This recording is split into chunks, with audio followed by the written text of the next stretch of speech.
Hello dear students, once again welcome to the channel. जैसा कि आपको पता है, हम हेलो एल्केन और हेलो अरीन की सीरीज़ कर रहे हैं, क्वेश्चन सीरीज़, और उसमें हमारा आज सेकंड वीडियो है।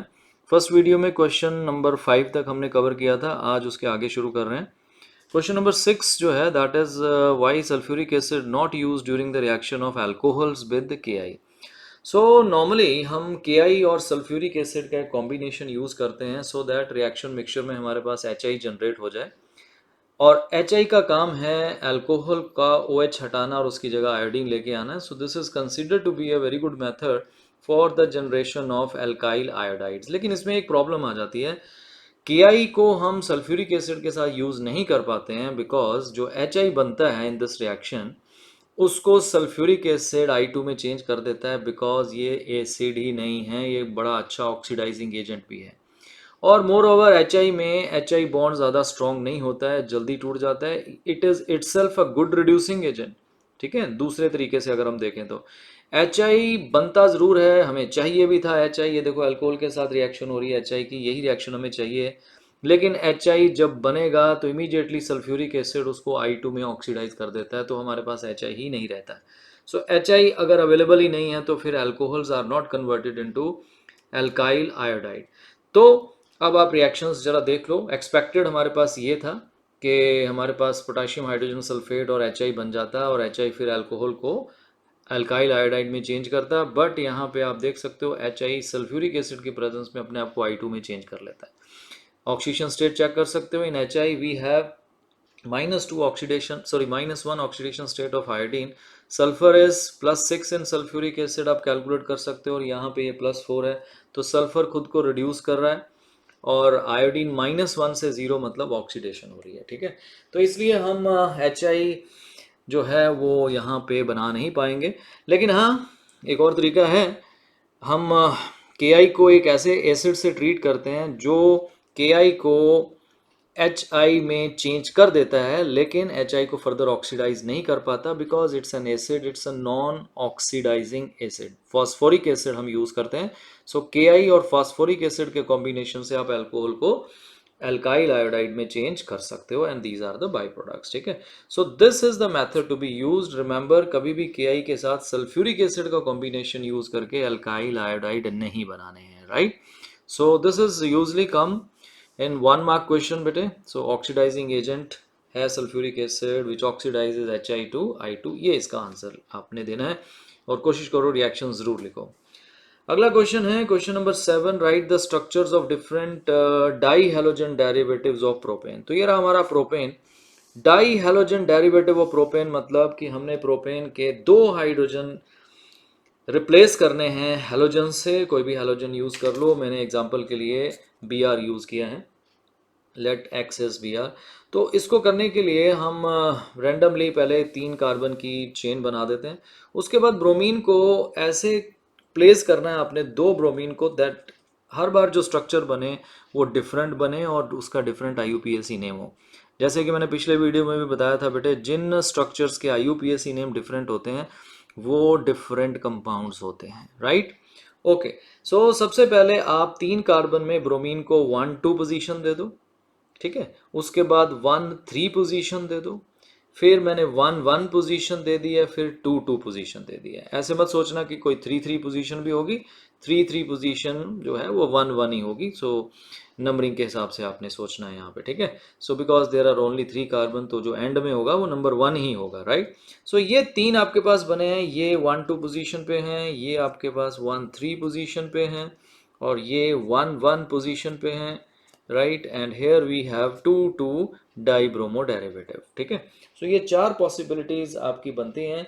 अब इन चारों के जल्दी से अगर हम IUPAC नेमिंग लिख लेते हैं तो आप देखोगे कि सबके नेम डिफरेंट है, तो डिफरेंट कंपाउंड्स हैं। So this is these 4 structures are the answer to your question. So ये बहुत आसान है। This is 1 2 di bromo propane. Next जो है that is 1 3 di bromo propane, then 1 1 then hyphen di bromo propane। and the last is 2,2-dibromopropane. Right बेटे। सो अब आप देख सकते हो कि सभी के नेम में डाईब्रोमोप्रोपेन तो है, लेकिन स्ट्रक्चरली ये एक दूसरे से बहुत डिफरेंट है स्ट्रक्चरली, क्योंकि सभी में ब्रोमीन की पोजीशन जो है वो डिफरेंट है, आप चेक कर सकते हो। ठीक है, सो ये आपके क्वेश्चन का आंसर है, these are the different dihalogen derivatives of propane. ठीक है, चलो बेटे बढ़ते हैं नेक्स्ट क्वेश्चन की तरफ।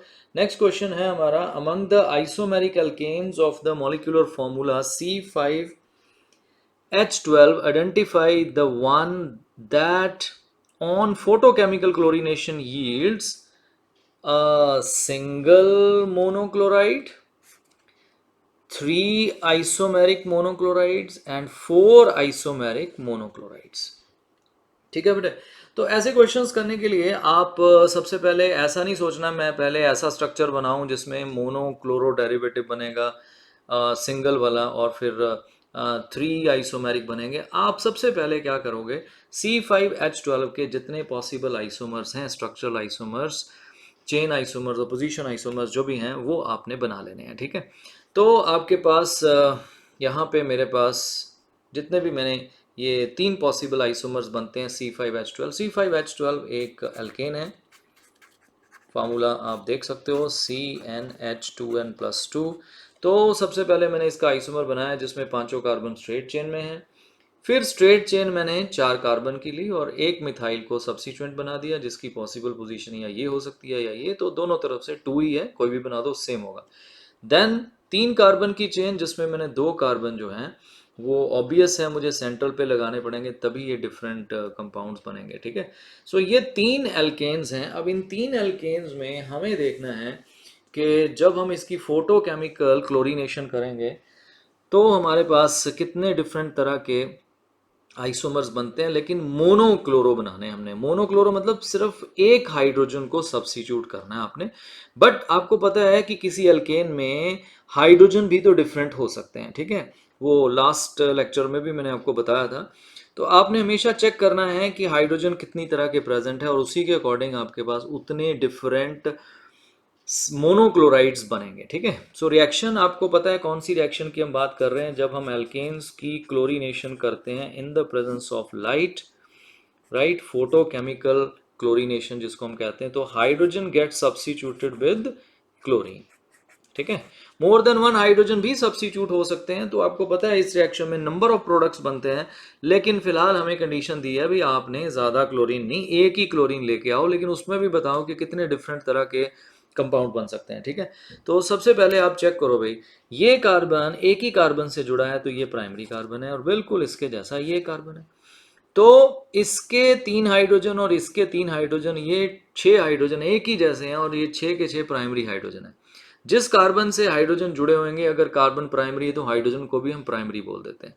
Then these are the 2 secondary carbon, तो इन दोनों के भी हाइड्रोजन बिल्कुल सेम ही होंगे, चाहे आप इसको रिप्लेस करके Cl ले आओ, चाहे इसको रिप्लेस करके Cl ले आओ, राइट। तो ये दोनों स्ट्रक्चरली जरूरी, ये भी जरूरी नहीं है कि दो प्राइमरी हैं तो प्राइमरी बिल्कुल सेम होंगे, उनका एनवायरनमेंट भी सेम होना चाहिए। ठीक है, तो यहाँ एनवायरनमेंट बिल्कुल सेम है, ये प्राइमरी भी जैसे CH2 के साथ अटैच्ड है चेन में, ये भी उसके साथ, तो ये एक जैसे हैं। तो बीच में आपके पास एक और 2 डिग्री है, लेकिन ये 2 डिग्री इन दोनों 2 डिग्री से डिफरेंट है, because this 2 degree have a different environment. ये अपने दोनों लेफ्ट और राइट 2 डिग्री से अटैच्ड है, बट ये दोनों 2 डिग्री जो हैं बेटे, these 2 degree are attached with primary on one side and secondary on the other side, so they have a different environment, तो इसलिए ये दोनों डिफरेंट हो गए। तो अब आप देखो इसमें, ये इसको सब्स्टिट्यूट करने से प्राइमरी को एक मोनोक्लोरो डेरिवेटिव मिलेगा, एक इस सेकेंडरी को सब्स्टिट्यूट करने से और इस सेकेंडरी को सब्स्टिट्यूट करने से, बाकी ये इसके बराबर ही है, सेम ही है, और ये प्राइमरी इसके सेम है। तो यहाँ से अगर आप हेलोजन को लेके आओगे हाइड्रोजन रिप्लेस करके, तो वही रिपीट हो जाएगा, सेम स्ट्रक्चर बन जाएगा।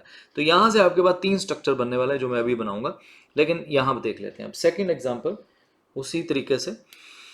ये आपके पास कार्बन एक कार्बन से अटैच्ड है, प्राइमरी है, तो इसके हाइड्रोजन भी प्राइमरी हैं, right. This carbon is attach to 2 carbon, तो ये 2 डिग्री हो गया। ये 3 कार्बन से अटैच, आप देखो 3 कार्बन से directly, this is 3 degree, different हो गया। तो पहला तो ये तीनों डिफरेंट हो गए, right.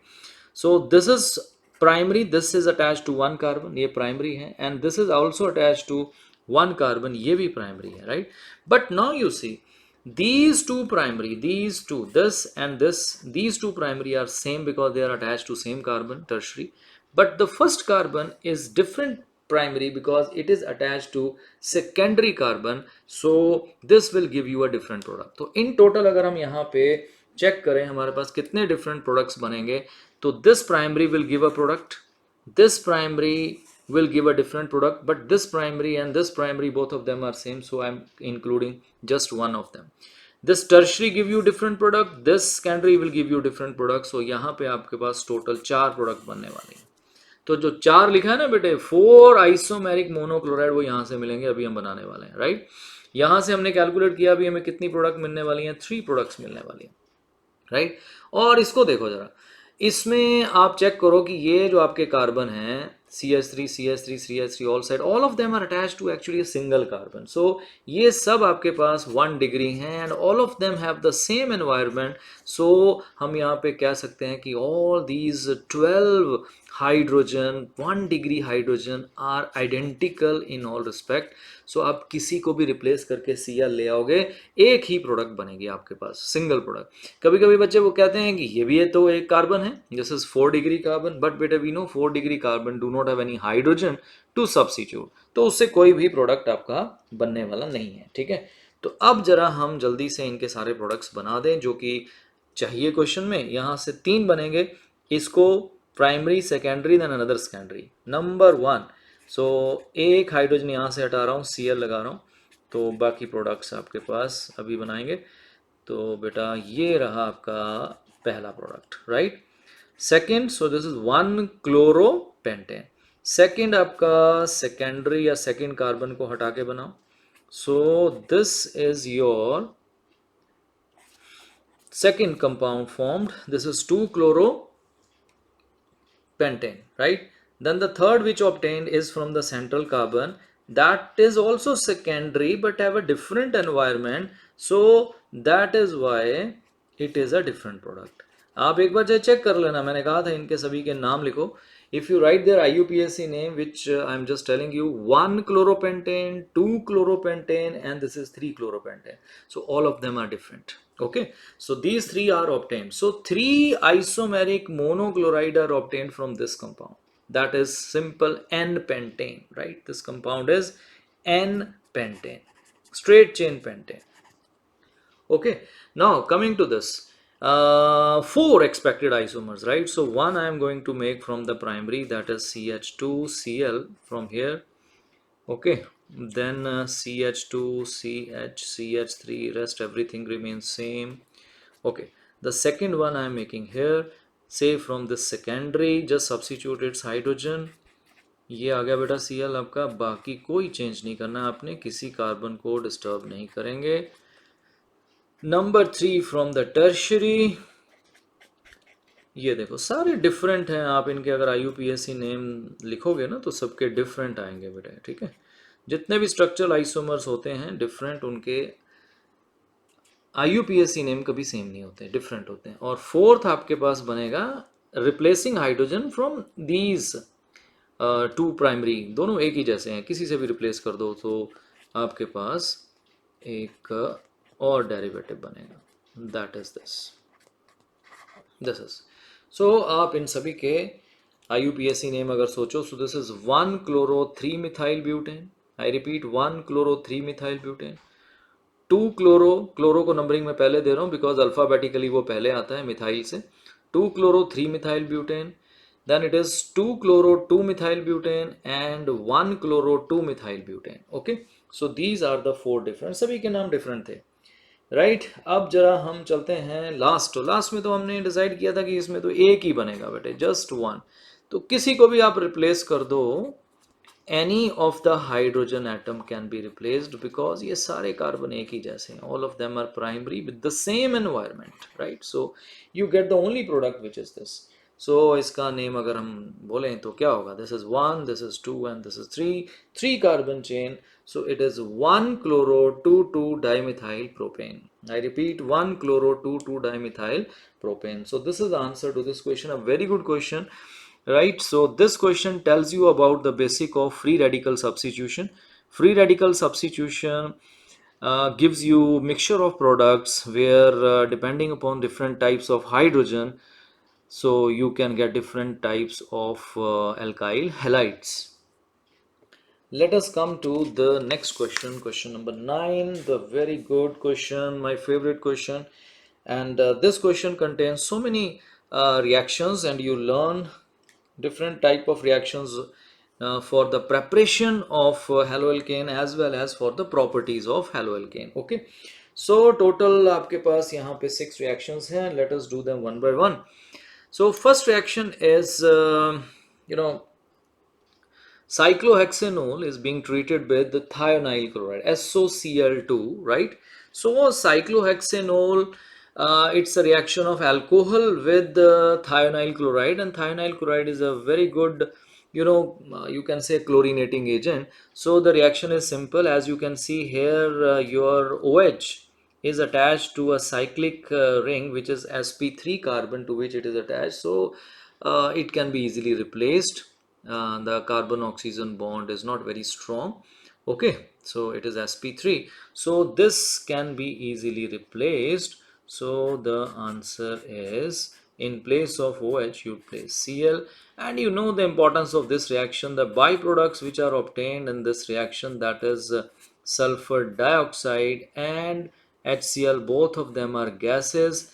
They escape from the reaction mixture very easily, and as a result of which the product formed, that is the haloalkane which is formed, which is cyclic here, it is a pure product. मतलब separation करने की tension नहीं है बेटे, by products के साथ आपको एक प्योर प्रोडक्ट मिलता है. तो ये थायोनाइल क्लोराइड की सबसे इंपॉर्टेंट बात है, और ये आपको क्वेश्चन आता भी है पेपर में. ठीक है, ओके.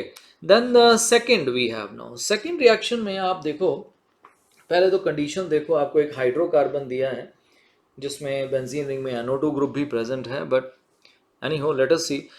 कंडीशन है bromine in the presence of heat. आप कह सकते हो हीट करें लाइट की प्रेजेंस में. तो इन कंडीशन में आपको पता है फ्री रेडिकल सब्स्टिट्यूशन रिएक्शंस होती हैं, और in these free radical substitution reactions आपको ये पता है कि सब्स्टिट्यूशन प्रेफरेबली कहाँ कहाँ होती है. सब्स्टिट्यूशन प्राइमरी टर्शरी कार्बन पे बड़ी जल्दी होती है, बेंजाइलिक कार्बन पे बहुत जल्दी होती है. So you can see here, आपके पास ये कार्बन एक बेंजाइलिक कार्बन है. आई होप सबको पता है बेंजाइलिक कार्बन वो होता है जो बेंजीन रिंग से डायरेक्टली अटैच्ड है, directly attach to any aromatic system, वो आपका बेंजाइलिक कार्बन है. तो बेंजाइलिक कार्बन पे सब्स्टिट्यूशन बहुत जल्दी होती है, बिकॉज बेंजाइलिक कार्बन से जब भी आप हाइड्रोजन हटाते हो तो ये फ्री रेडिकल बनता है, और ये फ्री रेडिकल रेजोनेंस स्टेबलाइज्ड है, बिकॉज इसमें रेजोनेटिंग स्ट्रक्चर जब बनते हैं तो कार्बन का ऑड इलेक्ट्रॉन बेंजीन रिंग में डीलोकेलाइज हो जाता है, तो इसको बनने में कोई दिक्कत नहीं है, राइट. तो ऐसे आगे स्ट्रक्चर्स आप बना सकते हो जिसमें ऑड इलेक्ट्रॉन ऑर्थो पैरा और फिर ऑर्थो पोजीशन पे वेरी करेगा. ठीक है, सो जस्ट मैं आपको अंदर की बात बता रहा था. तो रिएक्शन बहुत सिंपल है, इसमें आपको NO2 ग्रुप जस्ट वैसे ही दिया हुआ है, उसको वैसे ही लगा रहना, तो उसका कोई काम नहीं है, राइट. तो आप सब्स्टिट्यूशन करोगे बेंजाइलिक कार्बन पे, ये रहा आपका सब्स्टिट्यूशन प्रोडक्ट, बाकी चेंज नहीं करेंगे, plus HBr. Okay, so this is the answer to this question. So this question is basically the benzylic substitution during the free radical substitution, free radical halogenation. Okay, अगला question बहुत ही important है बेटे, because इसमें आपको examiner check करेगा कि इस chapter का बेसिक आपको पता है कि नहीं, राइट. तो reaction is alcohol are being treated with HCl, so obviously OH will be replaced by Cl, but दो OH हैं, अभी क्या करें. तो जिस बच्चे को तो इस चैप्टर का बेसिक पता है तो वो जल्दी से समझ जाएगा मुझे कौन सा OH रिप्लेस करना है और कौन सा OH रिप्लेस करना बड़ा ही मुश्किल है. उसके लिए तो स्पेशल कंडीशन चाहिए भी, ऐसे तो नहीं होगा. सो ये OH जो है, अब you see this carbon is sp3 hybridise, 4 sigma bond है इसके अराउंड, राइट. बट आपको पता है बेंजीन रिंग का कार्बन जिससे ये OH अटैच्ड है वो sp2 है, राइट. सो इसका भी बेसिक एक बार मैं आपको बता दूं कि जब भी बेटे आपका कोई भी कार्बन जिसके साथ ओ एच अटैच्ड है, जैसे sp2 के साथ, जैसे late us C, let me make a carbon which is like sp2 carbon. So whenever your OH is attached to sp2 carbon, so that OH, because of presence of its lone pairs are in conjugation with the pi system. तो उससे जब ये resonating structure आप बनाओगे तो you can see that carbon oxygen bond becomes a double bond. Okay, so this is the, इसको ऐसे बना लेते हैं, this is the situation, right? So if you see the combined effect of these two structure, then you can see that if oxygen is attached to a double bonded or sp2 carbon, because of resonance its carbon oxygen bond is very strong bond, so that is why do not break. So ऐसा भी नहीं है कि टूटता ही नहीं है, but बड़े high temperature और प्रेशर की जरूरत पड़ती है, सो नॉर्मल रिएक्शन नहीं है। कोई स्पेशल कंडीशन अगर यहाँ पे एरो पे नहीं लिखी हो बेटे, तब तक आप sp2 के साथ कभी हेलोजन अटैच्ड हो या OH अटैच्ड हो तो उसका बॉन्ड कभी भी ब्रेक नहीं करना है। सो यहाँ पे जो आपकी सब्स्टिट्यूशन होगी वो sp3 कार्बन पे होगी, ये OH आपका वैसे का वैसा रहेगा और सब्स्टिट्यूशन हो जाएगी, यहाँ पे Cl आएगा, right? So this is the reaction plus water is the by product. Okay, अगली रिएक्शन में चलते हैं। तो अगली रिएक्शन हमें सिखा रही है कि कैसे हैलोजन एसिड एल्कीन में ऐड होते हैं। ये एडिशन रिएक्शन है, एल्कीन और HX। एल्कीन आप देख सकते हो सिमेट्रिकल नहीं है, तो लास्ट वीडियो में भी मैंने बताया था कि यहाँ मार्कोनिकॉफ रूल आप यूज करोगे। तो this carbon and this carbon ये हैं दोनों आपके focused carbon. So if you see this carbon already have 4 bonds, 2 1 and 1, so इस पे कोई हाइड्रोजन नहीं है, but this is having 1 hydrogen attached to it, so your I negative will go to this carbon. Okay, so the product is, never forget to remove the double bond because addition took place. यहाँ पे आपका CH3 रहेगा, iodine इधर आएगा और hydrogen यहाँ लग चुका है, दिखाना है तो दिखा दो, नहीं तो ऐसे भी रख सकते हो। So this is the product 1 iodo 1 methyl cyclohexane. Okay, so this is addition reaction. अगला रिएक्शन आप देख सकते हो जिसमें if you remember this is Finkelstein reaction. Halide exchange reaction में सबसे इंपॉर्टेंट रिएक्शन है आपकी फिल-किंस्टन रिएक्शन, जिसमें सोडियम आयोडाइड, और यहाँ नहीं लिखा बट आप जरूर लिख दो, एसीटोन एज ए सॉल्वेंट हम इसमें यूज करते हैं। So this is the best reaction for the preparation of iodide from haloalkane itself, right? So chloride और ब्रोमाइड से हम आयोडीन को सब्स्टिट्यूट करते हैं। सो वेरी सिंपल, यहाँ पे ब्रोमीन की जगह क्या आने वाला है? Iodine, right? सो बहुत सिंपल रिएक्शंस हैं और बड़ी इंपॉर्टेंट भी हैं, बोर्ड एग्जाम में डायरेक्टली ये रिएक्शंस आ जाती हैं। Okay, so this is done. और अगली रिएक्शन तो बहुत ही खास है, नॉर्मली इसमें बच्चे बहुत मिस्टेक करते हैं, राइट? बच्चे इस रिएक्शन को एडिशन रिएक्शन समझ लेते हैं, कंडीशन नहीं देखते कि फ्री रेडिकल सब्स्टिट्यूशन की कंडीशन है, हीट लाइट, कोई स्पेशल कोई सॉल्वेंट, कार्बन टेट्राक्लोराइड वगैरह नहीं लिखा है। तो अगर तो इस रिएक्शन में बेटे carbon tetrachloride as a solvent लिखा हो और तब आप इस रिएक्शन को कराएं, इवन डार्क में भी अगर इस रिएक्शन को कराएं तो रिएक्शन होती है एज ए एडिशन रिएक्शन, दोनों जगह ब्रोमीन ऐड हो जाता है। बट फिलहाल हमें ये नहीं पूछा है तो ये इसका आंसर नहीं है, बट बहुत सारे बच्चे यहाँ एडिशन करवा के आते हैं। लेकिन ये रिएक्शन जो है अगेन फ्री रेडिकल सब्स्टिट्यूशन है, तो जैसे मैंने कहा था ना बेंजाइलिक कार्बन पे बड़े आराम से फ्री रेडिकल सब्स्टिट्यूशन होती है, वैसे ही एलाइलिक कार्बन पे भी बड़े आराम से सब्स्टिट्यूशन होती है। ये रहा आपका एलाइलिक कार्बन, आपको पता है it's sp3 carbon which is next to double bond, ये आपका एलाइलिक कार्बन है, ठीक है? सो एलाइलिक कार्बन का अगर आप हाइड्रोजन हटा देते हो फ्री रेडिकल सब्स्टिट्यूशन में, so the allylic free radical which is formed, allylic free radical वो भी बेंजाइलिक की तरह रेजोनेंस स्टेबलाइज्ड है बेटे, तो बनता है। और उसके बाद ऑब्वियसली जितना स्टेबल फ्री रेडिकल बनेगा ड्यूरिंग फ्री रेडिकल सब्स्टिट्यूशन, उतनी ही पॉसिबिलिटी बन जाती है उसके कॉरस्पॉन्डिंग जो प्रोडक्ट बनेगा, ठीक है? तो ये यहाँ से ब्रेक होके इधर शेयर हो जाएंगे, तो इसका जो रेजोनेटिंग स्ट्रक्चर है वो ये है, यहाँ डबल बॉन्ड और ऑड इलेक्ट्रॉन अपनी जगह से डिस्प्लेस होकर दूसरे कार्बन पे चला गया, मतलब delocalisation. So this delocalisation of odd electron tells us about the stability of free radical allylic free radical. तो यहाँ पे आपने सब्स्टिट्यूशन एलाइलिक कार्बन पे करनी है, जो कि ये भी ले सकते हो ये भी ले सकते हो, दोनों सेम है बेटे, दोनों एलाइलिक कार्बन और एक जैसे हैं, सिमेट्रिकल हैं। So the product of this reaction you have to keep the double bond बिल्कुल नहीं छेड़ना है। It is not an addition reaction but it's a substitution reaction. Substitution at which position? Allylic position. This is allylic position, right? So very important, these 6 reactions that we have discussed. Let us move to the question number 10. So let us start question number 10. Question number 10 is related to the boiling point of haloalkanes. So here again we learn certain basics for the boiling point. So we all know, we must know, boiling point of any compound is always directly proportional to the intermolecular forces, right? What type of intermolecular forces are there between the molecules of that compound? Okay, so in organic, you know, the strongest intermolecular force which we experience in different molecules, and that is hydrogen bonding.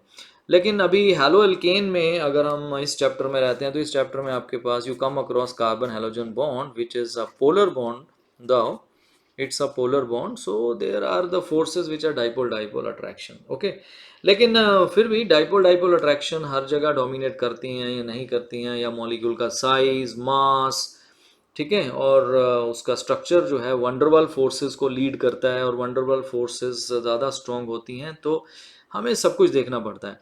तो यहाँ मैं question के हिसाब से आपको समझाता हूँ क्या है। First is bromomethane, so let me form it structure, this is bromomethane.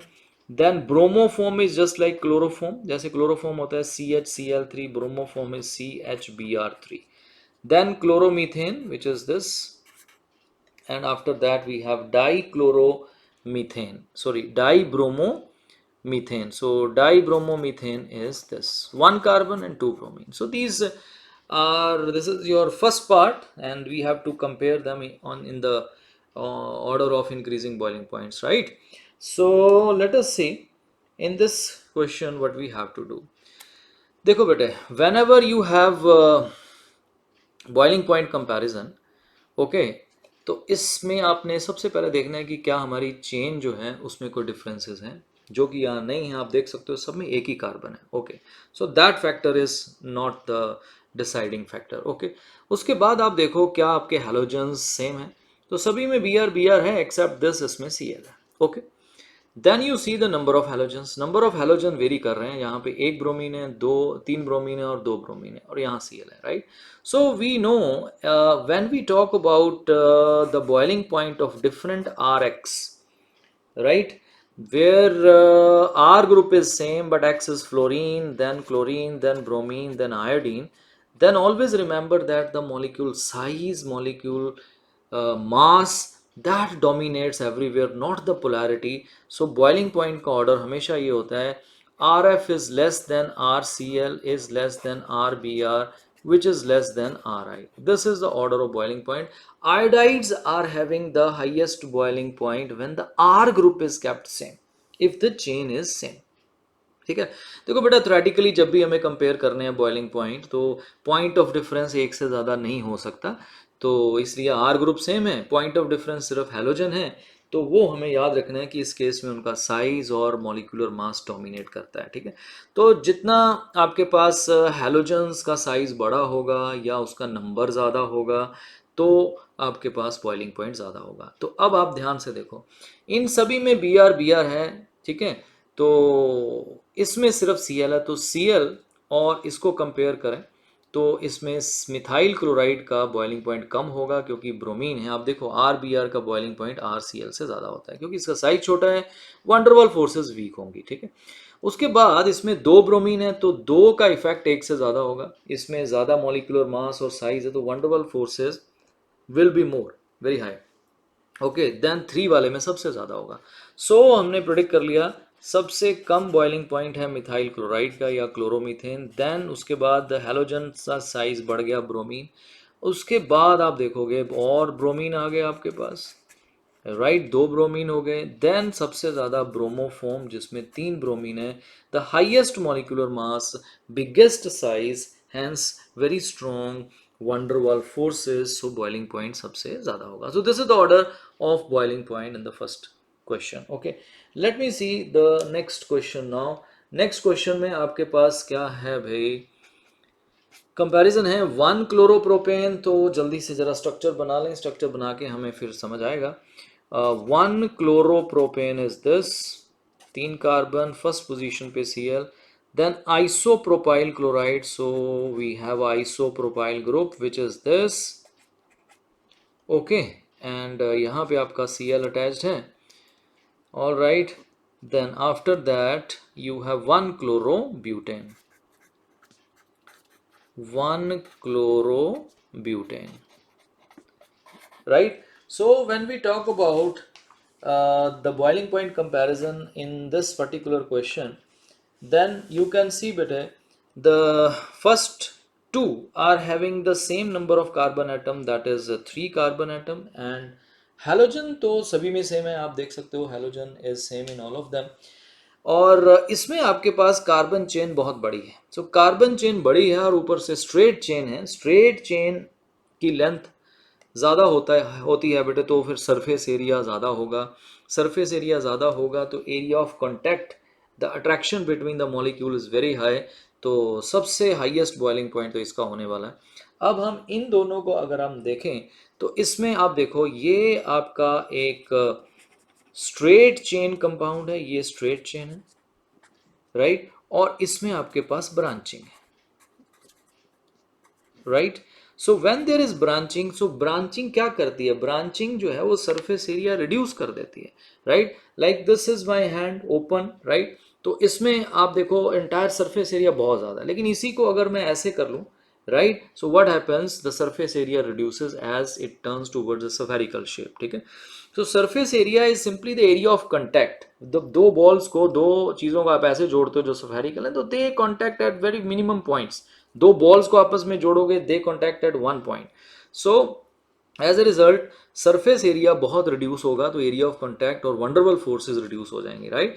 तो if I put it A and I put this edge B and this edge C, so the lowest boiling point is that of B, which is branched, 3 carbon branch, this is 3 carbon straight, so then it is A, and after that 4 carbon straight, सबसे high boiling point. तो यहाँ मैंने Cl को नहीं देखा बेटे, because that is common in all of them. So what is the difference, difference is in the chain, right, number of carbon in the chain and the straight chain or branch chain. So this is answer to the question. Now coming to question number 11. Question number 11 is again very important, and it is related to the nucleophilic substitution of haloalkanes. So question says haloalkane, that means RX react with KCN to form alkyl cyanide as a main product, but when it is AgCN, then the main product is isocyanides. Okay, so let us understand this basic. The confusion is here also the compound used is cyanide, here also the compound used is cyanide, but the product formed is not cyanide in both the cases. Okay, so basically the answer goes like this. KCN and AgCN, these two compounds have different nature. Actually, KCN is an ionic compound, AgCN is a covalent compound. This is the first point you are going to write in the reason.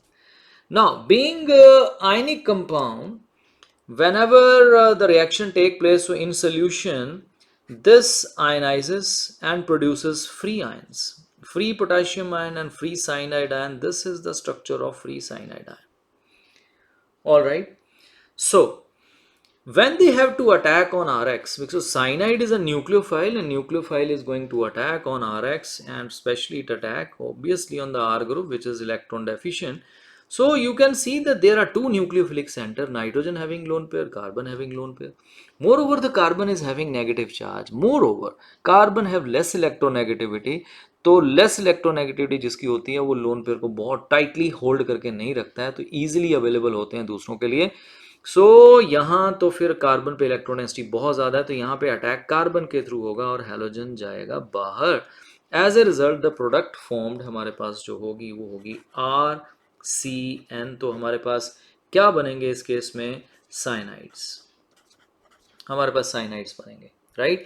But in case of AgCN, अब AgCN जो है वो solution में, because it is covalent, so remain non ionisable, तो ये ऐसे का ऐसा ही रहेगा। वो कहता है बस इसी में देख लो कहाँ से अटैक हो सकता है। तो इसमें अगर आप ध्यान से देखो तो नाइट्रोजन पे आपके पास लोन पेयर होंगे, 3 बॉन्ड ट्राइवेलेंट नाइट्रोजन पे लोन पेयर हैं, कार्बन पे कोई लोन पेयर भी नहीं है, तो carbon is actually not an nucleophilic centre in this case. तो यहाँ पे ओनली अटैक करने वाला कौन है बेटे? सिर्फ नाइट्रोजन के एंड से ही अटैक हो सकता है। तो obviously once the reaction takes place, halogen will be substituted by NC group, means attack जो है नाइट्रोजन की तरफ से होगा। तो हमारे पास इस केस में क्या बनने वाला है प्रोडक्ट? एल्काइल आइसोसाइनाइड्स, राइट बेटे। So this is the difference in the two compound. First compound आपके पास आयनिक है, सेकंड कोवलेंट है। यहां से आपने सारा रीजन लिखना शुरू कर देना है, and then you have to write it will ionise, free cyanide ion is produced. No free cyanide ion is produced, that is why attack take place only through nitrogen. But here attack take place through carbon, which is a more, a good nucleophilic center as compared to nitrogen. Okay, so this is answer to this question. Let us come to the next question. Now next question हमारा है भाई, क्या करना है हमें देखें। We have to find the there are two pair given for the halogen compound. इन दोनों पेयर में हमने बताना है भाई SN2 कौन फास्ट करेगा। तो आप सबको पता है अगर हम SN2 का बेसिक करें तो SN2 is a single step nucleophilic substitution, जिसमें आपका जो RX होता है उस पे न्यूक्लियोफाइल एक ही स्टेप में बैक साइड अटैक करता है, बिकॉज फ्रंट साइड से उसको नेगेटिव चार्ज सहना पड़ता है, तो अच्छे से धक्का नहीं दे पाएगा, राइट। तो वो पीछे से चुपके से जाके आर के साथ जुड़ने की कोशिश करता है। तो आपको पता है बीच में एक ट्रांजिशन स्टेट बनती है जिसमें कार्बन हैलोजन बॉन्ड टूटना शुरू हो जाता है और न्यूक्लियोफाइल बॉन्ड कार्बन के साथ नया बनना शुरू हो जाता है, ठीक है। So as a result last में आपके पास हैलोजन निकल जाता है एज ए लिविंग ग्रुप, तो न्यूक्लियोफाइल जुड़ जाता है आर के साथ, बिल्कुल उसकी पोजीशन स्पेस में ऑपोजिट होती है जहां पे हैलोजन था स्पेस में, उससे बिल्कुल ऑपोजिट हो जाती है, ठीक है। जैसे मान लो मैं ऐसे बताता हूं आपको, ये ब्लू कलर का आपके पास अगर हैलोजन है, राइट, तो ये मेरा हाथ अगर एक आर ग्रुप है तो न्यूक्लियोफाइल बिल्कुल इस डायरेक्शन से अटैक करेगा, राइट। और जब बाद में हैलोजन निकल जाएगा तो आप देखो न्यूक्लियोफाइल बिल्कुल ऑपोजिट डायरेक्शन में आता है जिस जहां पे हैलोजन था, ठीक है। तो इसको हम बोलते हैं इन्वर्जन इन कॉन्फ़िगरेशन, राइट। तो SN2 का ऑर्डर ऑफ रिएक्टिविटी अगर हम बात करें towards primary, secondary and tertiary, तो ऑर्डर ऑफ रिएक्टिविटी उसका जो है वो कब सबसे ज़्यादा होगा? जब ये R ग्रुप जो है इसका कार्बन प्राइमरी होगा, बिकॉज जब वो प्राइमरी होगा तो उसके अराउंड हिंड्रेंस नहीं होगी, आराम से न्यूक्लियोफाइल अटैक करता है। तो यहाँ पे order primary more than secondary more than tertiary होगा। टर्शरी में कार्बन के अराउंड बहुत ज़्यादा भीड़ होगी तो अटैक करने की जगह ही नहीं मिलेगी, राइट। सो हमेशा याद रखो this is the general order for SN2। बाकी SN1 और SN2 पे एक डिटेल वीडियो अलग से बनाएंगे, ओके। सो अब यहाँ पे जरा हम चेक कर लेते हैं। तो SN2 में हम बेसिकली देखते हैं कि जिस कार्बन के साथ बेटा हैलोजन अटैच्ड है that carbon should be least hindered, उसके अराउंड हिंड्रेंस नहीं होनी चाहिए, मतलब बड़े बड़े ग्रुप्स, बड़े बड़े आर ग्रुप्स अटैच ना हो, हाइड्रोजन अटैच हो या एक आधा आर ग्रुप अटैच हो तो चलेगा, ठीक है। सो क्योंकि न्यूक्लियोफाइल को एक ही स्टेप में एक्स को हटाना होता है तो अपनी जगह बनानी पड़ती है, ठीक है। तो चलो अपना क्वेश्चन सॉल्व करते हैं भाई। हमारे क्वेश्चन में आप ध्यान से देखो कि आपके पास ये दो कंपाउंड्स हैं, ठीक है। इन दोनों कंपाउंड्स में अगर आप देखो तो सबसे पहले तो आप देखा करो कि जो कंपाउंड दिए हैं वो प्राइमरी, सेकेंडरी, टर्शरी हैं क्या है। So this carbon is attach to 2 carbon, तो ये आपका 2 डिग्री हो गया जिसके साथ हैलोजन जुड़ा है। But here halogen is attach to this carbon and this carbon is further attach to 1 carbon, तो ये तो प्राइमरी है। तो ये आपको सीधा सीधा ऑर्डर मिल गया बेटे। तो यहाँ पे आप कह सकते हो इन the first part this compound which is primary is more reactive than the other compound which is 2 degree. ठीक है, so this is the answer. In the second is very interesting. Second question में अगर आप देखो तो आपके पास उन्होंने are group तो सेम ही रखा है बेटे. अगर आप देखो दोनों में सेम आर ग्रुप है आपका 1 2 3 4 कार्बन वाला एन ब्यूटाइल ग्रुप है. तो दोनों में सेम कार्बन है तो कार्बन के बेस पे तो हम चेक ही नहीं करेंगे, तो हम हैलोजन के बेस पे चेक करेंगे. अब आज एक बड़ी इंपॉर्टेंट बात बताता हूँ, चाहे सब्स्टिट्यूशन SN1 से हो चाहे SN2 से हो, दोनों में कुछ भी हो जाए कार्बन हैलोजन बॉन्ड तो टूटना ही है ना बेटे. तो अगर आर ग्रुप सेम हो और हैलोजन डिफरेंट हो तो याद रखना सबसे रिएक्टिव आयोडाइड होते हैं, उससे कम ब्रोमाइड्स एंड देन क्लोराइड, और least reactive are fluorides because carbon iodine bond is the weakest bond, it can be easily broken, and carbon fluorine bond छोटा छोटा साइज है दोनों का तो बॉन्ड लेंथ बड़ी छोटी होती है, this is the strongest bond. तो कभी भी आर ग्रुप सेम हो और आपको ऑर्डर ऑफ रिएक्टिविटी बताना है, चाहे SN1 और SN2, आपको पता है SN1 और SN2 में ये एक कॉमन बात है, ठीक है, कि अल्काइल हैलाइड का जो ऑर्डर होता है ना दोनों में सेम होता है रिएक्टिविटी का. ठीक है, सो ऑब्वियसली ये बॉन्ड जल्दी टूट जाएगा बेटे और कार्बन क्लोरीन बॉन्ड थोड़ा स्ट्रॉन्ग होगा, उसमें टाइम लगेगा. ठीक है, so this answer is, this is more reactive and this is less reactive, whether it is SN1 or SN2, but फिलहाल SN2 पूछा है हमें, so this is the answer to your question. Okay, so this is done. Let us come to the question number 13 now. So we have question number 13 which says again it is related to SN1 और SN2. तो मैंने structure जरा पहले से बना के रखे हैं, थोड़ा जल्दी काम कर लेंगे. Predict the order of reactivity of following, इस बार SN1 भी पूछा और SN2 भी पूछा है, तो एक बार याद करा दूं. अभी अभी हमने बताया SN1 और SN2 में जो जनरल ऑर्डर ऑफ रिएक्टिविटी है, SN1 में हम हमेशा देखते हैं बिकॉज SN1 में कार्बोकेटायन बनता है तो टर्शरी सबसे रिएक्टिव होता है, देन सेकेंडरी, देन प्राइमरी, और SN1 में प्राइमरी के यहाँ हिंड्रेंस देखी जाती है. सो सॉरी, दिस इज, मैंने जरा उल्टा लिख दिया, आई एम सॉरी, इसको ठीक कर देते हैं भाई. Primary is more reactive than secondary, then least reactive is tertiary. Okay, so this is the order for SN2, अभी अभी किया हमने. सो अब इस क्वेश्चन को देखते हैं बेटा. इस क्वेश्चन में वो कह रहा है कि फर्स्ट पार्ट में जो 4 आइसोमर हैं ब्रोमोब्यूटेन के, जो मैंने ऑलरेडी बना रखे हैं, 1 bromobutane, then 1 bromo 2 methyl propane, then 2 bromobutane and 2 bromo 2 methyl propane, इन तीनों का आपको ऑर्डर बताना है.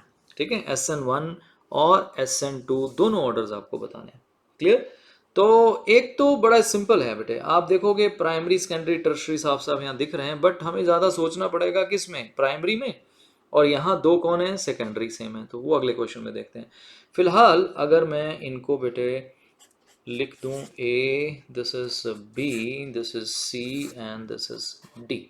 तो फर्स्ट क्वेश्चन में अगर हम चेक करें तो इसमें सबसे पहले चलते हैं SN1 की तरफ. सो SN1 में ऑब्वियसली D सबसे रिएक्टिव होगा, टर्शरी है, देन C सेकेंडरी है.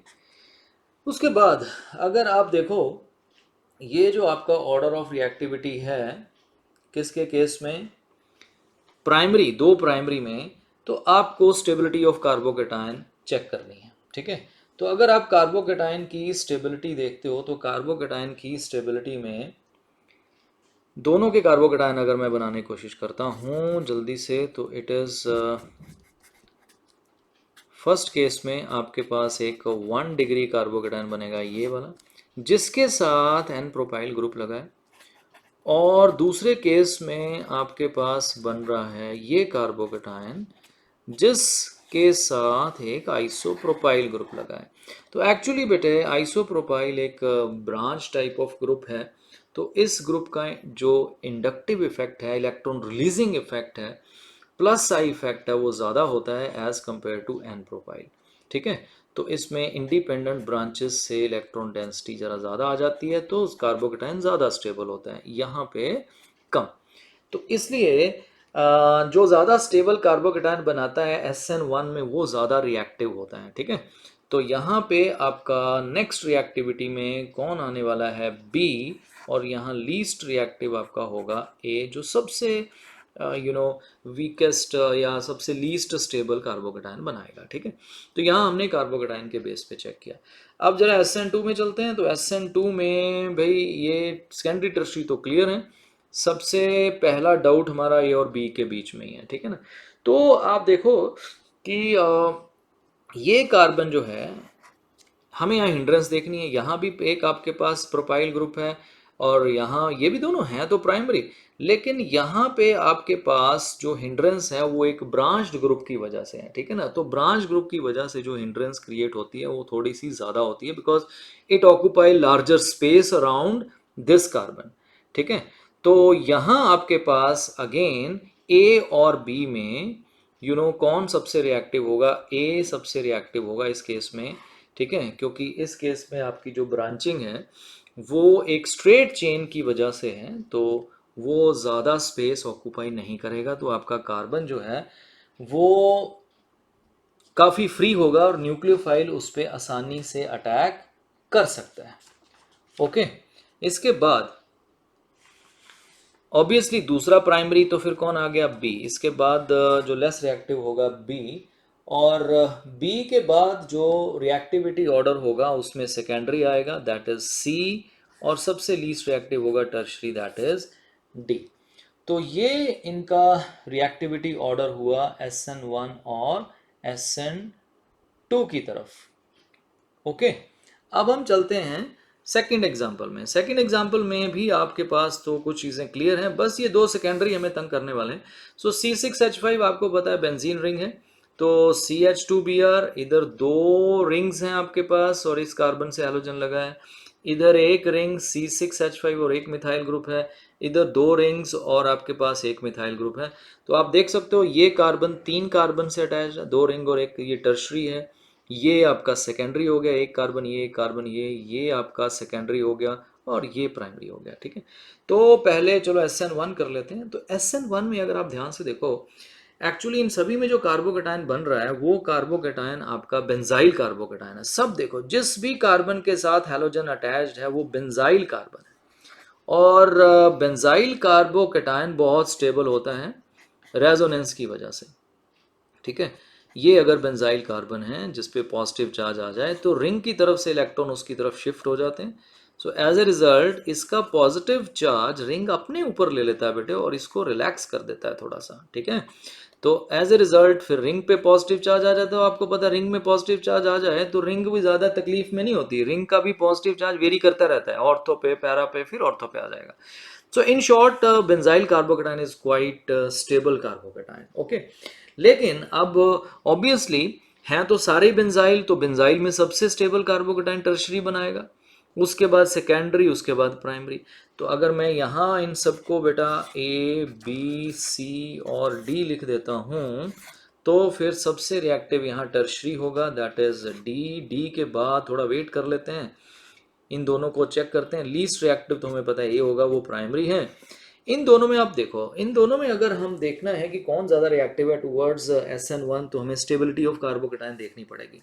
ओके, यहाँ पे जो कार्बोकेटायन बनेगा उसमें दो तरफ बेंजीन रिंग है, और दो तरफ बेंजीन रिंग का मतलब ये हो गया कि बेंजीन रिंग रेजोनेंस से इस कार्बोकेटायन को बहुत अच्छे से स्टेबलाइज करेगी, जैसे मैंने यहाँ बताया।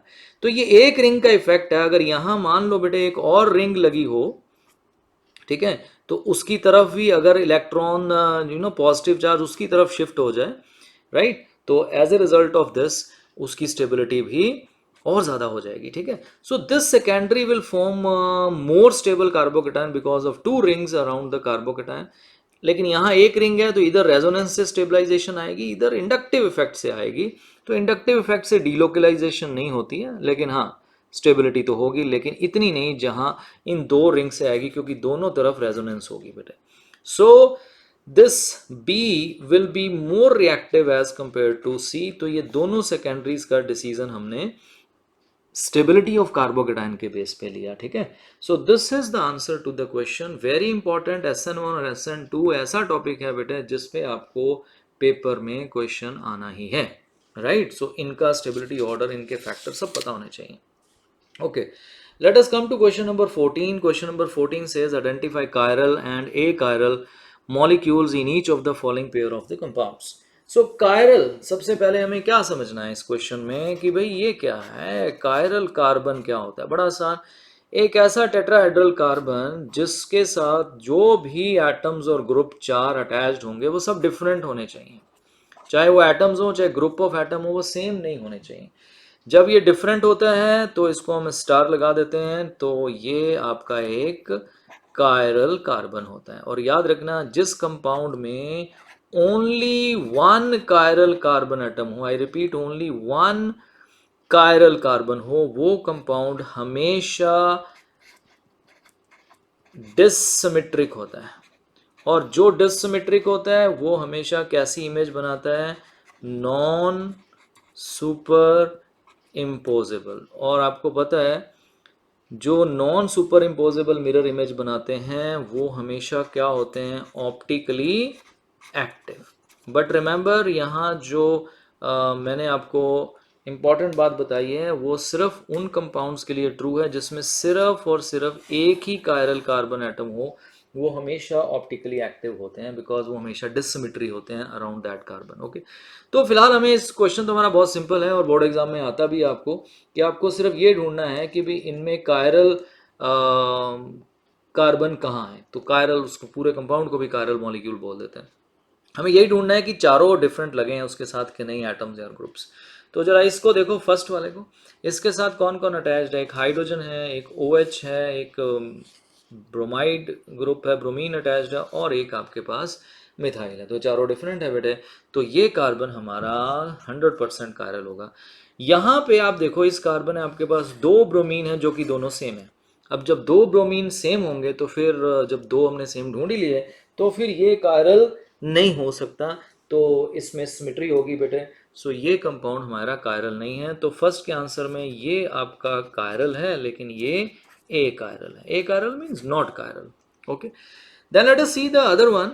जरूरी नहीं हमें कोई सारे कार्बन हमें चेक करने चाहिए। जैसे इस कार्बन को अगर हम देखें तो इसके साथ ऑलरेडी 3 हाइड्रोजन सेम ही अटैच्ड है, तो ये तो कायरल हो ही नहीं सकता। ठीक है, इसमें आपके पास कितने कार्बन है, ये एक, इसको कायरल नहीं कह सकते बिकॉज इसमें 3 हाइड्रोजन सेम है। इसको चेक करेंगे, एक ये कार्बन है, एक ये कार्बन है, और एक ये कार्बन है। ठीक है, तो ये कार्बन भी 3 हाइड्रोजन से अटैच्ड है, कायरल नहीं है। ये कार्बन हम चेक कर सकते हैं, इसके साथ ध्यान से देखो बॉन्ड रोटेशंस है, तो 2 हाइड्रोजन सेम होंगे तो फिर ये भी कायरल नहीं होगा।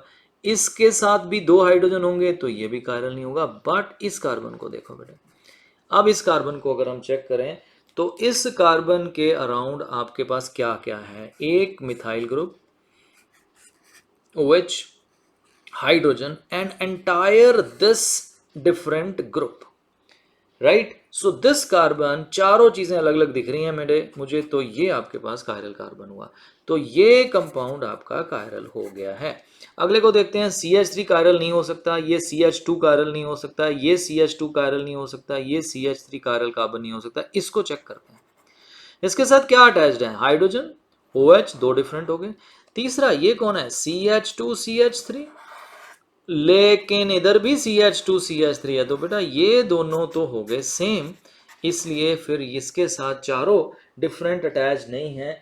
तो ये कैसा मॉलिक्यूल हो गया मेरे पास, ए कायरल। तो ये रहा आपका ए कायरल। ओके, चलते हैं अगले सेटअप की तरफ। दूसरा पेयर आपके पास है this one sorry 2 bromobutane and 1 bromobutane. तो यहाँ चेक कर लेते हैं, ये कार्बन कायरल नहीं हो सकता, इसको चेक करेंगे। ये CH2 CH3, जहाँ एक से ज्यादा हाइड्रोजन लगे हैं ना जिसपे, तो उसको तो देखने की जरूरत नहीं है।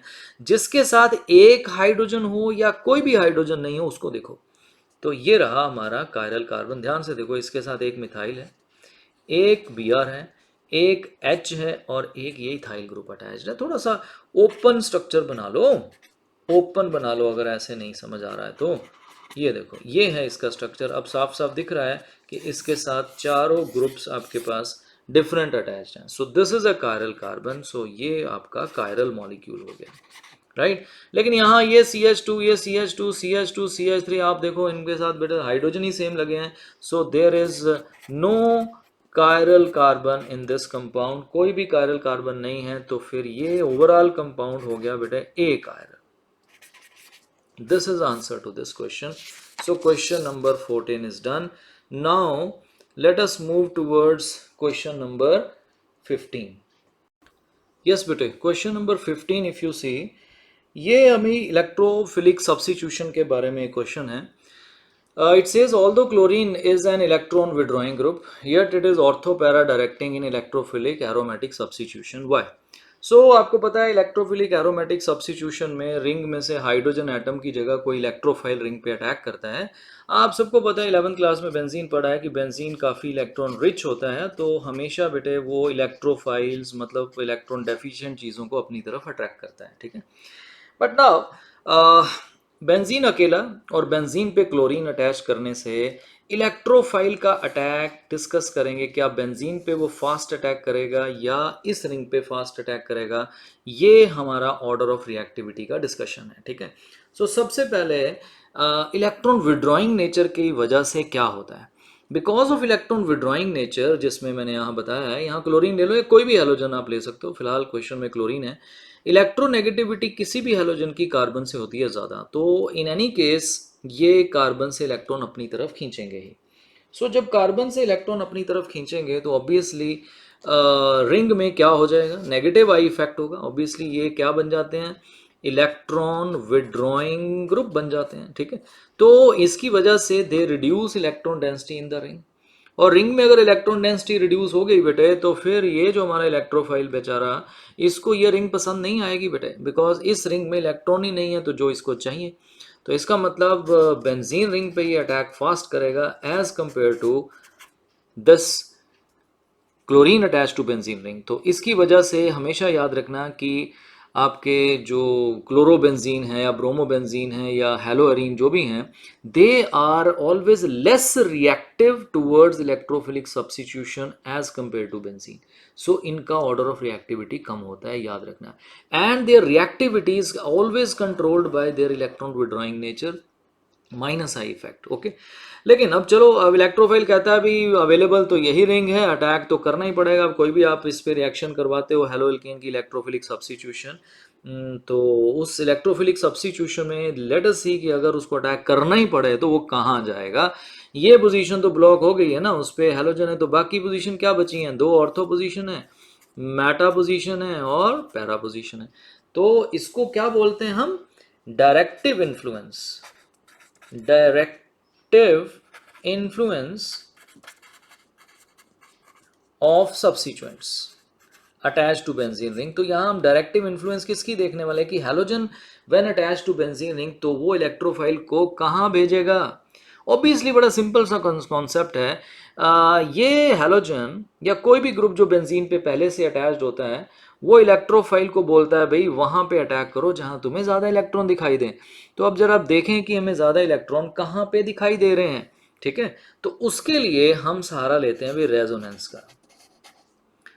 रेजोनेंस, रेजोनेटिंग स्ट्रक्चर्स बनाते हैं हम। तो एक रेजोनेंस का छोटा सा ट्रिक बताऊंगा, वैसे रेजोनेंस पे एक अलग वीडियो बनाएंगे अकेला। तो रेजोनेंस में आपको ऑर्गेनिक में कहीं भी ऐसी सिचुएशन दिखाई दे बेटे, किसी एटम पे लोन पेयर हो और बिल्कुल साथ वाले एटम्स दोनों के बीच में पाई क्लाउड हो, तो ये लोन पेयर जिसको हम एन इलेक्ट्रॉन्स भी बोल देते हैं, पाई के साथ मर्ज हो जाते हैं, ऐसे मिक्स हो जाते हैं, राइट। तो ये वेरी करते हैं, राइट। तो एज ए रिजल्ट यहाँ से इलेक्ट्रॉन इधर गए तो पॉजिटिव चार्ज आ गया और ये पाई बॉन्ड सी पे शिफ्ट हो गया। So because of this is known as n pi conjugation. तो आप देख सकते हो कि लोन पेयर वेरी कर रहे हैं, ए से अब सी पे पहुंच गए, ठीक है। तो ऐसे ही यहाँ पे आप ध्यान से देखो, हेलोजन अटैच टू रिंग, तो ये आपका ध्यान से देखो, इससे कंपेयर करो, ये ए है, ये नेक्स्ट डबल बॉन्डेड दो एटम्स हैं बी और सी हैं, तो यहाँ पे रेजोनेंस होगी। तो इन इलेक्ट्रॉन्स को जब मैं इधर लेके आऊँ और पाई इधर लेके आऊँ, तो ये देखो ए पे पॉजिटिव चार्ज आ गया, ये बी और ए के बीच में डबल बॉन्ड आ गया और सी पे नेगेटिव चार्ज, बिल्कुल ऐसा स्ट्रक्चर, ठीक है। उसके बाद फिर से ये ए बी सी की तरह बिहेव करेंगे, ये इलेक्ट्रॉन इधर और ये इलेक्ट्रॉन इधर, तो नेगेटिव चार्ज पैरा पोजीशन पे आ गया। सो पहले हाई इलेक्ट्रॉन डेंसिटी ऑर्थो पे आई, फिर पैरा पे आई, अब पैरा से ये फिर ऐसे ही शिफ्ट होंगे एबीसी की तरह, तो फिर ऑर्थो पे पहुंच जाएंगे। तो अब आप देखोगे कि अगर आप हेलोजन का रेजोनेटिंग इफेक्ट स्टडी करो, तो रेजोनेंस की वजह से इंडक्टिव इफेक्ट की वजह से वो रिंग में ओवरऑल इलेक्ट्रॉन डेंसिटी बेंजीन से कम कर देते हैं। लेकिन अब बेंजीन को छोड़ दो, अब इस अकेली रिंग को देखो। अब इस अकेली रिंग में अगर आप ध्यान से देखो तो in comparison to these meta position के कंपैरिजन में आपके पास हाई इलेक्ट्रॉन डेंसिटी कहाँ है? ऑर्थो और पैरा पे। ध्यान से देखो, आपको नेगेटिव चार्ज कहाँ दिख रहा है? ऑर्थो पे, पैरा पे, और फिर से एक ऑर्थो पोजीशन पे। तो इसलिए जो आपका इलेक्ट्रोफाइल होगा, इलेक्ट्रोफाइल कौन सी पोजीशन पे अटैक करेगा? Electrophile attacks at ortho and para position. ठीक है, तो हम क्या बोलेंगे? The directive influence of halogen is ortho and para directing in nature. तो आपका क्वेश्चन एक्सप्लेन हो गया। So electron withdrawing nature is responsible for the slow attack of electrophile for the less reactive nature of haloarenes towards electrophilic substitution, and resonance is responsible for the directive influence which suggests that electrophile should attack at ortho and para position, and really they attack at ortho and para position. Okay, so now we are left with this last question आज के video का। तो question number 16 है, which alkyl halide from the following pair would you expect to react more rapidly by SN2? तो चलो SN1 और SN2 का question और रिपीट हो गया, जल्दी से इसको कर लेते हैं, ऑलरेडी हमें कॉन्सेप्ट पता है। तो ये आपके पास है 1 ब्रोमोब्यूटेन, 2 ब्रोमोब्यूटेन, राइट। और इस क्वेश्चन में, अच्छा सॉरी, हमें इनमें पेयर्स में ही बताना है बेटे, सारा नहीं है। There are 3 question, sorry. तो पेयर में बताना है, ये दोनों आपके पास हैं या ये दोनों हैं। तो बड़ा सिंपल है, ये आपके पास कार्बन फर्दर एक कार्बन से अटैच्ड है तो ये प्राइमरी है, और this carbon is attach to 2 carbon तो ये आपका सेकेंडरी है। तो फर्स्ट केस में हम चलो इसको A और B बोल दें अगर, ठीक है। तो फर्स्ट का आंसर जो है दैट इज SN2 कर रहे हैं ना, तो SN2 का बेसिक ऑर्डर आपको पता है, primary more than secondary than tertiary, right बेटे। तो फर्स्ट क्वेश्चन में this primary that is 1 bromobutane is more reactive than 2 bromobutane because 2 bromobutane secondary है भाई। सेकेंडरी वाले कार्बन के अराउंड ज्यादा हिंड्रेंस प्रोड्यूस करेंगे तो न्यूक्लियोफाइल अप्रोच नहीं कर पाएगा, ठीक है। ओके, सेकेंड आप देखो, this is 2 degree and this is 3 degree which you can, अभी तो आसानी से समझ गए होंगे, ठीक है। तो सेकेंड के केस में आपके पास ज्यादा रिएक्टिव कौन होगा बेटे? 2 ब्रोमो, राइट। सो सॉरी, यहाँ पे 2 bromobutane is more reactive as compared to this the last compound that is 2 bromo 2 methyl propane which is tertiary, ठीक है। ओके, देन थर्ड में देखते हैं। थर्ड में थोड़ा सा ट्रिकी है, ये कार्बन फर्दर बेटा एक ही कार्बन से अटैच्ड है तो ये भी प्राइमरी हैलाइड है, और ये कार्बन भी एक से ही अटैच्ड है। अगले वाले कार्बन को मत देखो, this carbon is directly attached to 1 तो ये भी प्राइमरी है। लेकिन अब इसमें जरा हिंड्रेंस वाली जो ब्रांचिंग वाला ग्रुप है वो ये है, ये ब्रांचिंग वाला ग्रुप काफी क्लोज है इसके, इस प्राइमरी के। अगर ये पोजीशन 1 है तो ये पोजीशन 2 है, तो सेकंड पोजीशन पे एक ब्रांच अटैच्ड है, तो उसकी वजह से हिंड्रेंस थोड़ी सी ज़्यादा प्रोड्यूस होगी। लेकिन यहाँ 1, 2 और 3 ये मिथाइल ग्रुप थोड़ा दूर चला गया तो इतनी ज़्यादा इसकी टेंशन नहीं है। तो इस केस में हमारी हिंड्रेंस फर्स्ट, सॉरी ये वाला जो कंपाउंड है हमारा, इस कंपाउंड में which is 1 bromo 2 methyl, 1 bromo 2 methyl, इसमें ये काफ़ी क्लोज है तो यहाँ मोर हिंड्रेंस है बेटे, ज़्यादा हिंड्रेंस होगी, राइट। तो इसकी रिएक्टिविटी कम होगी। So this one is more reactive. So इसमें मैंने लेस रिएक्टिव पहले लिख दिया, थोड़ा ध्यान देना है। तो जहाँ पे मिथाइल ग्रुप दूर है बेटे तो वहाँ हिंड्रेंस थोड़ी सी कम होगी। तो ये 1 bromo 3 methyl butane is more reactive towards SN1. So this is more reactive. So this is the answer to your last question of today's video. I hope आज के सारे क्वेश्चंस आपको अच्छे से समझ आए होंगे, बट फिर से कहता हूँ सिर्फ देखा मत करो, साथ साथ उनको रिटर्न प्रैक्टिस भी किया करो, ठीक है। सो ये क्वेश्चंस जो हमने आज किए from question number 6 to question number 16, ये हमारा सेकंड पार्ट था haloalkane haloarene question series का। आई होप आप सबको क्वेश्चन समझ आ गए होंगे, अच्छे से आपने अपने नोट्स बना लिए होंगे। तो अगर आपको सारा ये वीडियो अच्छा लगा, सारे क्वेश्चंस आपको समझ आए हैं, तो प्लीज़ वीडियो को लाइक करें, सब्सक्राइब करें चैनल को, और वीडियो को ज़्यादा से ज़्यादा बच्चों तक पहुंचाओ बेटे, ताकि सबका फ़ायदा हो।